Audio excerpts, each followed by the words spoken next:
টাকার ম্যাগি খেয়ে দিন কাটানো থেকে আজ কয়েকশো কোটির মালিক। ভারতের সেরা অলরাউন্ডার হার্দিক পান্ডিয়ার জীবন কোনো সিনেমার গল্পের চেয়ে কম নয়। কিন্তু এই সাফল্যের পেছনে কতটা লড়াই ছিল।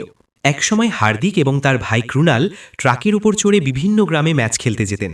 সারাদিন মাত্র 5 টাকার ম্যাগি খেয়ে প্র্যাকটিস করতেন। পকেটে টাকা ছিল না, কিন্তু চোখে ছিল বিশ্বজয়ের স্বপ্ন। 2015 সালে মুম্বাই ইন্ডিয়ান্সের হয়ে আইপিএলে সুযোগ পাওয়াই ছিল তার জীবনের টার্নিং পয়েন্ট। সচিন টেন্ডুলকার তাকে দেখে বলেছিলেন, তুমি ভারতের হয়ে খেলবে। ঠিক তার পরের বছরই টিম ইন্ডিয়ার নীল জার্সিতে অভিষেক ঘটে হার্দিকের। পিঠের ইনজুরি থেকে শুরু করে পার্সোনাল লাইফের চড়াই উতরাই হার্দিককে অনেকবারই মানুষ শেষ বলে ধরে নিয়েছিল।